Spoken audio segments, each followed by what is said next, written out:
آج ہر آدمی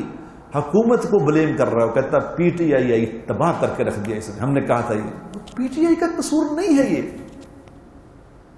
یہ پی ٹی آئی کا نہ نون لیگ کا مسئلہ ہے نہ پی ٹی آئی کا مسئلہ، مسئلہ میری ذات کا ہے،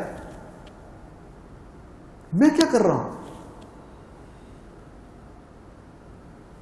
ہمارے سارے مسئلوں کا حل میرے دوستو اللہ تبارک و تعالیٰ نے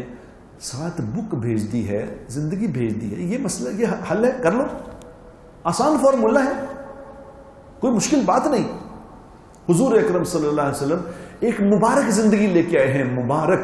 من عمل صالحا من ذکر او انثى وهو مؤمن فلنحيينه حیاتا طیبہ، یہ قرآن کا فیصلہ ہے کہ تم صرف تمہاری عورتیں مرد وہ زندگی گزار کے دکھا دو جو اللہ کہہ رہے ہیں میں اللہ تم سے وعدہ کرتا ہوں کہ تمہیں دنیا میں عزت والی پاکیزہ زندگی نصیب فرماؤں گا۔ یہ قرآن کا فیصلہ ہو گیا۔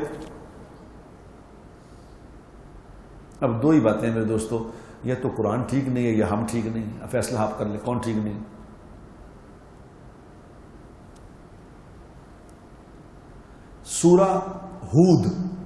سورہ ہود میں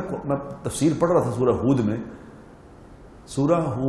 ہود علیہ السلام کو اللہ تبارک و تعالیٰ نے قوم عاد کی طرف بھیجا۔ اب قوم عاد میں کیا ہوا تھا، 3 سال سے بارش نہیں ہو رہی تھی، 3 سال سے بارش نہیں ہو رہی، بالکل خشک سالی اور بالکل فاقے آ گئے۔ تو ہود علیہ السلام نے قوم عاد سے کہا کہ دیکھو میری بات سنو، بڑا آسان فارمولہ ہے، تم توبہ کر لو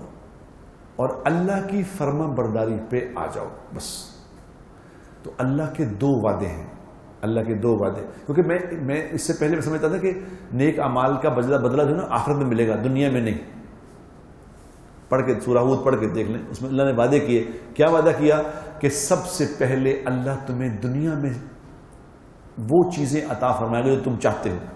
تمہاری دنیا وسیع کر دے، آسمان سے پانی برسے گا، زمین سے غلے نکلیں گے، اللہ تمہاری مرضی کی زندگی تمہیں عطا فرمائے گا، یہ پہلا وعدہ سن لو، تمہاری دنیا کی پریشانیاں ختم ہو جائیں گی،